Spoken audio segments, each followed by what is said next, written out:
સુરત મહાનગરપાલિકા આમ તો એવડું મોટું બજેટ કે કદાચ કોઈ રાજ્યનું નાનું એવું રાજ્ય હોય તો એનું પણ બજેટ ના હોય, ખૂબ મોટું બજેટ. પણ હવે તમારે જો માહિતી જોઈતી હોય આરટીઆઈ અંતર્ગત એટલે કે રાઇટ ટુ ઇન્ફોર્મેશન અંતર્ગત, તો સુરત મહાનગરપાલિકા કેટલીક માહિતી આપવા માટે ઘસીને ના પાડી દેશે. આમ તો કદાચ એવું થયું છે કે દોડવું તું અને ઢાળ મળી ગયો, ભાવતું તું અને વૈદે કહ્યું, અને એટલે જ રીતે નકલી તોડકાંડ થયો કે પત્રકાર કાંડ થયો વગેરે વગેરે જે પણ તમે કહો, એની આડમાં આરટીઆઈ આપવાનું બંધ કરી દેવામાં આવ્યું છે. આ કયા કયા કેસમાં નહીં મળી શકે અને ખરેખરમાં એવું જ છે કે ભાવતું તું ને વૈદે કહ્યું કે કેમ, આઝમ પાસેથી જાણીએ. આઝમ,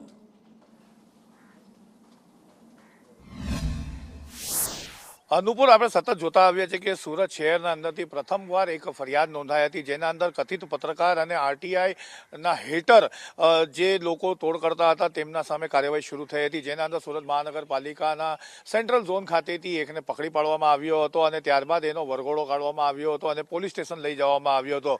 સમય અંતરે એક બાદ એક અલગ અલગ પોલીસ સ્ટેશનના અંદર અંદાજિત 77 જેટલી ફરિયાદો નોંધાઈ ગઈ હતી, જે પૈકીના કેટલાક આરોપીઓ પકડાઈ ગયા છે, કેટલાક જામીન પર છૂટી ગયા છે, કેટલાકને 5 જેટલાને તો પાસા પણ કરી નાખવામાં આવી છે, જે હાલ પાસા હેઠળ જેલમાં બંધ છે. મહત્વની વાત છે કે આ આરટીઆઈ અને કથિત પત્રકાર તોડકાંડની અંદર આપણે છેલ્લે જોયું હતું કે 2 કોર્પોરેટર પણ એના અંદર ધરપકડ કરવામાં આવી હતી, જેના અંદર અપક્ષના કોર્પોરેટર પ્રકાશ દેસાઈ છે તેમની ધરપકડ કરવામાં આવી હતી. સાથે જ કોંગ્રેસના કોર્પોરેટર ઇમરાન સોલંકી સામે પણ આ જ આપણી પાસેથી આગળ માહિતી લઈએ. કોર્પોરેટર અરવિંદ રાણા અમારી સાથે, ધારાસભ્ય અરવિંદ રાણા અમારી સાથે જોડાયા છે. અરવિંદભાઈ, સ્વાગત છે આપનું ધારાસભ્ય શ્રી સંદેશ ન્યૂઝમાં. મહાનગરપાલિકાએ ઇન્ફોર્મેશન આપવાની ના પાડી, તોડકાંડ બહુ મોટી વાત છે, એ તો આપણે સમજી શકીએ છીએ, કાયદાએ કાયદાનું કામ કરવાનું હોય. પણ રાણા સાહેબ, જો આ આરટીઆઈ આપવાની બંધ થઈ જશે તો ક્યાંક એવું તો નહીં થાય કે મહાનગરપાલિકામાં ભ્રષ્ટાચારને વેગ મળશે? આમાં એકચ્યુઅલી એવું છે કે આરટીઆઈ નો કાયદો જે છે એ ખૂબ સારો છે અને આરટીઆઈ પ્રમાણે માહિતી આપવા માટે તમામ અધિકારીઓ બંધાયેલા છે કાયદા પ્રમાણે. એટલે આરટીઆઈ પ્રમાણે જે માહિતી આપવા માટેની જે છે એ તો માહિતી મળવાની જ છે. એ જે માહિતી માંગવાનો અધિકાર મળેલો છે તે જાહેર કામ માટેનું કંઈક હોય અને એની કોઈ વ્યક્તિગત આપણે કોઈ એની માહિતી માંગે તો જાહેર કામ માટેનું જે કંઈક હોય તે તમામ માહિતી આપવા માટે સરકારના તમામ કર્મચારીથી માંડીને તમામ જે ઓથોરિટી છે તે બંધાયેલી છે.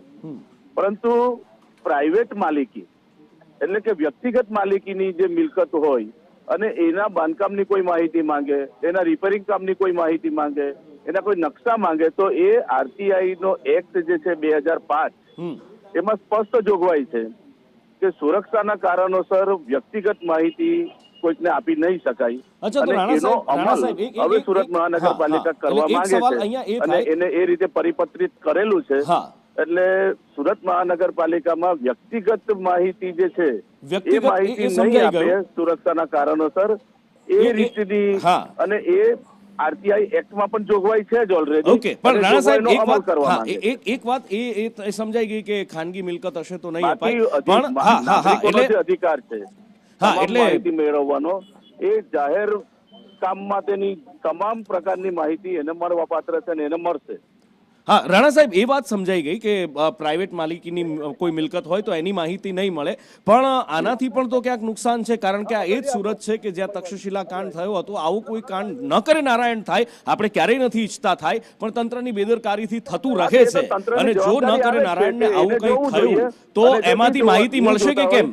એ લોકોની જે જવાબદારી નિયમ પ્રમાણે ફિક્સ થતી હોય તો એ જવાબદારી તો ફિક્સ થવાની જ છે. નહીં, પણ રાણા સાહેબ પછી આમાં તો એવું થાય ને, આમાં તો એવું થાય ને કે માહિતી જોઈતી હોય એ માહિતી મળે જ નહીં. તોડી નાખવાની ધમકી અપાવીને આવી રીતે રૂપિયા લેવાનું ને એ જે કરવાની ખંડની માંગવાની કામગીરી કરે છે, એની સામે જે કઈક પોલીસ કાર્યવાહી થઈ છે એ પોલીસ કાર્યવાહી એની ઉપર થાય છે.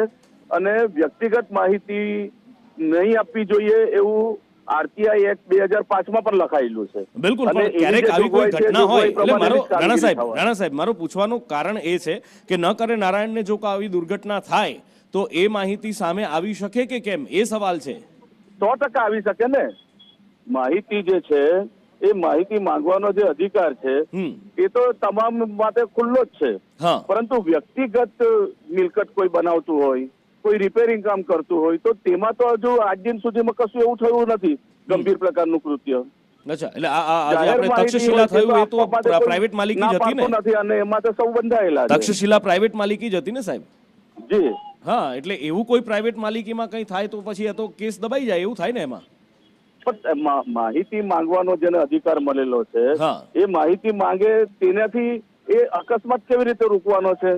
કારણ કે એમાં જે કંઈક ખોટું થયું હોય એ ખોટું માહિતી તો એને જે પંચ બેસાડતા હોય અથવા તો એની જે તપાસ કરનાર સંસ્થા હોય તો તે બધી માહિતી આપતા જ હોય છે. હા, પણ એ માહિતી અને એ તો મીડિયામાં જાહેર નહીં થઈ શકે ને? દરેકને એટલે માટે ક્યારેક ભીનું સંકેલવું હોય, જોગવાઈ ભીનું હોય છે. આટોપવું હોય તો કદાચ એમાં મોકળું મેદાન પણ મળી શકે ને? જી જી ચાલો રાણા સાહેબ, આપ અમારી સાથે જોડાયા એ બદલ ખૂબ ખૂબ આભાર. આપનો કિંમતી સમય ધારાસભ્યશ્રી આપે ફાળવ્યો એ માટે ખૂબ ખૂબ આભાર. એટલે એક રીતે જુઓ તો આ ભ્રષ્ટાચારને નાથવાની વાત છે. આઝમ મારી સાથે જોડાયેલા છે.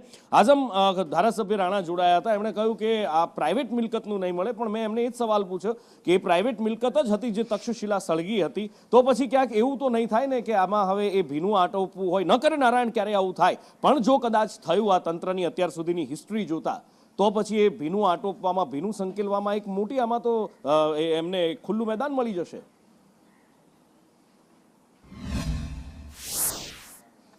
નુપુર, એકદમ તમારી વાત સાચી છે. જે રીતે સુરત શહેરના જે એસઓજીના ડીસીપી રાજદીપસિંહ નકુમ છે એમને જે અભિયાન શરૂ કર્યું હતું અને એના અંદર મેં જેમ કીધું કે 77 જેટલી ફરિયાદ, 5 જેટલા પાસા, અનેક હજુ જેલમાં, એટલે એના અંદર હવે જે સુધારો કરીને લાવવામાં આવ્યો છે. આજની સંકલનના અંદર પૂર્ણેશ મોદી હતા, એમએલએ સંદીપ દેસાઈ હતા અને સાથે અરવિંદ રાણાની હાજરી અને મહાનગરપાલિકાના અધિકારીઓની ઉપસ્થિતિ હતી. ત્યારે આ સંકલનનો નિર્ણય લેવામાં આવ્યો છે કે જે ખાનગી મિલકતો છે જેનું બાંધકામ ચાલતું હશે અથવા તો તેનું રિપેરિંગ કામ ચાલતું હશે તો તેની વિગત હવે આરટીઆઈ હેઠળ આપવામાં નહીં આવશે. તો નુપુર, તમારો જે સવાલ છે એકદમ સાચો છે, કારણ કે ગેરકાયદેસર બાંધકામ બિલ્ડરો હવે બેફામ કરવાનું શરૂ કરી દેશે. કારણ કે જે જગ્યાએ જેટલી એફએસઆઈ હોય છે તેના સામે હવે તે એફએસઆઈ નહીં રાખશે અને તેને વિપરીત કામગીરી થાય તેવી ચર્ચાઓ જોર પકડી લીધું છે. સાથે જ જે 4 માળની બિલ્ડિંગ બનાવવાની હોય છે તેમાં 5મો છઠ્ઠો 7મો 8મો માળો હવે તો તાણી દેવામાં આવશે અને જે આરટીઆઈ માંગતા હોય છે લોકો, તેના અંદર હવે આ કાયદાની જોગવામાં ના આવે એથી ખુલ્લું મોકળું મેદાન સુરત મહાનગરપાલિકાના અધિકારી અને કર્મચારીઓ મળશે અને ભ્રષ્ટાચાર વધશે તેવી પૂરેપૂરે પ્રબળ શક્યતાઓ દેખાઈ રહી છે. પરંતુ હજુ પણ